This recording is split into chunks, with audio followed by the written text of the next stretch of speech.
এই যে দেখেন এরকম কালার করে ভেজে নিয়েছি।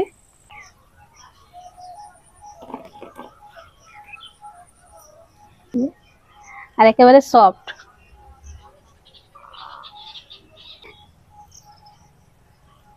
আর ভিতরটা দেখেন কত সুন্দর হয়েছে, একটুও কাঁচা নেই। এই যে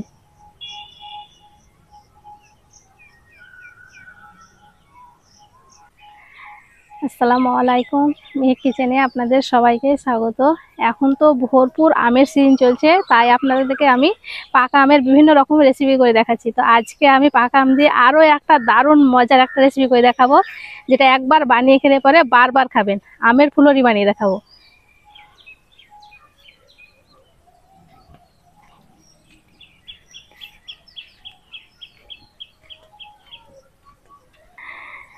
আজকে আমের ফুলুরি বানানোর জন্য শুধুমাত্র একটা আম নিয়েছি। আপনারা চাইলে আমটা আরও বেশি নিতে পারেন। তো আমটা প্রথমে কেটে আমের রসটাকে বের করে নেব।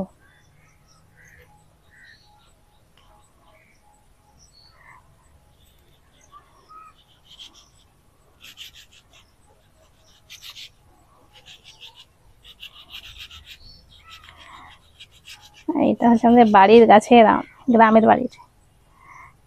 এই যে কালারটা কত সুন্দর।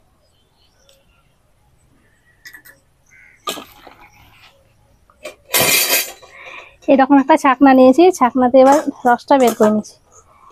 এই ছাকনাতে রসটা বের করার কারণ হচ্ছে যে শাঁসটাও যাবে না, আবার রসটা ভালো মতন বেরও হয়ে যাবে।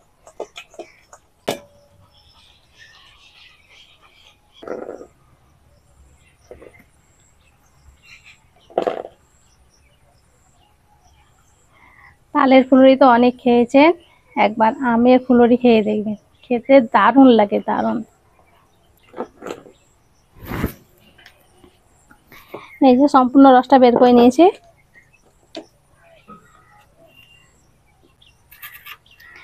এবার দিয়ে দেবো 1 কাপ ময়দা। তো সম্পূর্ণ ময়দাটা দিচ্ছি না, অল্প অল্প দিব আর মাখবো। আমের রসটা অল্প আছে তার জন্য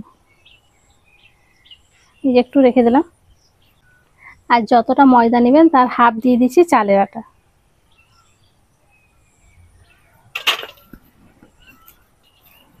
মিষ্টির জন্য দিয়ে দেবো চিনি। চিনিটা আপনারা চাইলে কম বেশি করে নিতে পারেন, যে যেমন মিষ্টি হয় সেই হিসাবে দিয়ে দিতে হবে। 1 চিমটে লবণ। আর এই যে খুবই সামান্য খাবার সোডা, এই অল্প একটু। সব কিছু ভালো করে এভাবে মেখে নিতে হবে।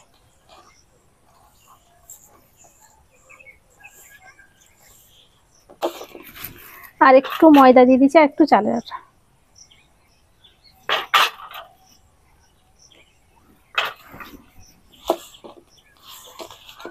এখানে যতখানি মানে আমের রসটা নেবেন তত বেশি ভালো হবে। এবার অল্প অল্প পানি দিয়ে মেখে নেব। মাখাটা খুব বেশি পাতলা করলেও হবে না, খুব বেশি ঘনও হবে না, মিডিয়াম হবে। দেখিয়ে দেবো আপনাদের। এই যে এইভাবে ভালো করে মেখে নিতে হবে। চিনি থেকেও পানি বের হবে, তাই বুঝিয়ে দিতে হবে পানিটা অল্প অল্প।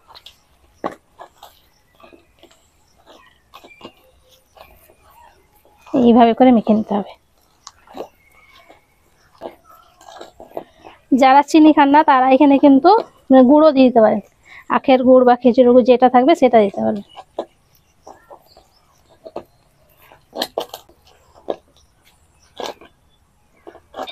অল্প অল্প ময়দা পানি দিয়ে আমি ভালো করে মেখে নিয়েছি। আর এই যে দেখেন এইরকম হবে, খুব বেশি ঘন হয়নি আর খুব বেশি পাতলা হয়নি, এইরকম মিডিয়াম এইরকম হবে।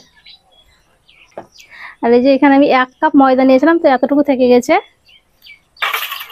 আর এই যে চালের আটা, তো আমি আরেকবার বলে দিচ্ছি, 1 কাপ ময়দার জন্য হাফ কাপ চালের আটা নেবেন। আর ঘরে যদি চালের আটা না থাকে তাহলে সুজি দিয়ে দিবেন, তাহলে করে হবে। এবার এইভাবে খুব ভালো করে 5 মিনিট ফেটে নেব।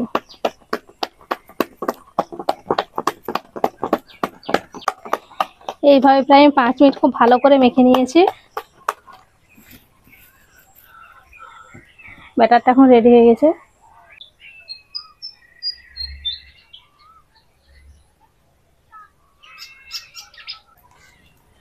আমের ফুলুরি ভাজার জন্য কড়াই দিয়ে দেবো তেল।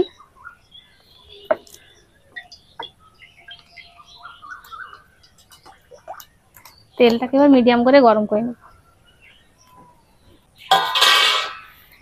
তেলটাকে মিডিয়াম করে গরম করে নিয়েছি, যে অল্প অল্প নিব আর এইভাবে দিয়ে দেবো।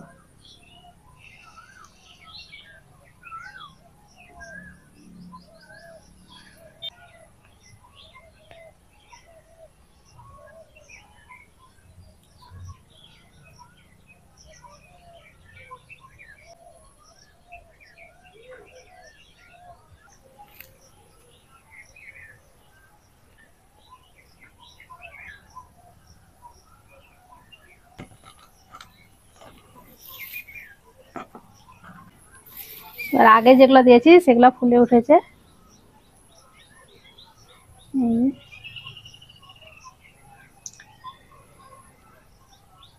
এইভাবে উল্টে।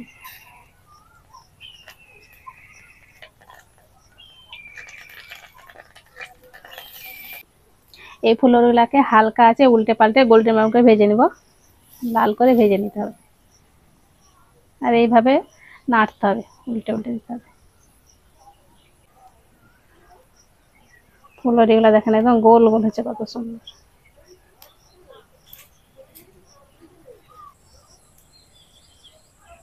এর আগে তো আপনাদেরকে আমের পাকন পিঠা বানিয়ে দেখিয়েছি, কে কে খেয়েছেন অবশ্যই কমেন্ট করে জানাবেন। খেতে খুবই সুন্দর, একেবারে নরম তুলতুলে হয়েছিল।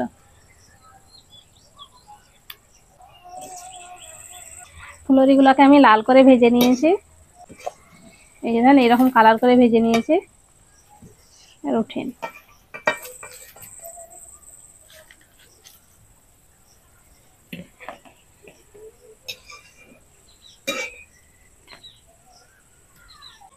ঠিক একই রকম করে সবগুলাই ভেজে নেব।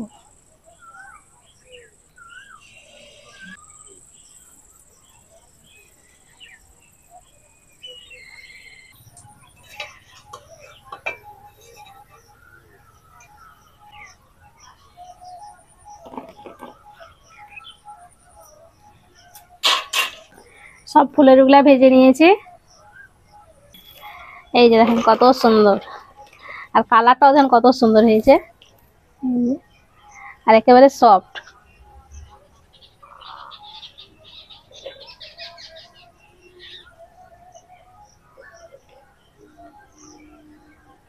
সবগুলো একবারে নরম তুলতুলে।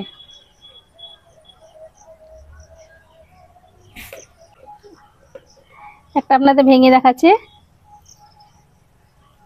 আর ভিতরটা দেখেন কত সুন্দর হয়েছে, একটুও কাঁচা নেই।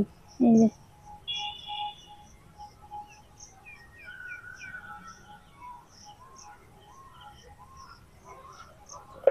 ভিতরটা একেবারে ফুলকো, কেকের মতন হয়েছে একদম ভিতরটা।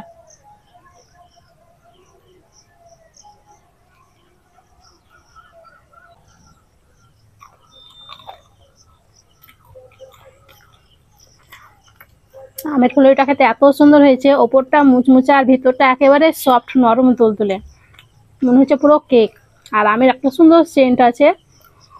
তাহলে দেখলেন তো আমের ফুলরি বানানো কত সহজ, খুব সহজে আপনারাও বানিয়ে নিতে পারবেন। একবার হলে এই ফুলরিটা বানিয়ে খেয়ে দেখবেন, বাড়ির সবাই খুব বেশি পছন্দ করবে। আশা করছি আজকের এই আমের ফুলরি রেসিপিটি আপনাদের অনেক ভালো লেগেছে। ভালো লেগে থাকলে প্লিজ লাইক কমেন্ট শেয়ার করবেন, আর আমার চ্যানেলটি অবশ্যই সাবস্ক্রাইব করবেন। সবাই ভালো থাকবেন, সুস্থ থাকবেন, ধন্যবাদ।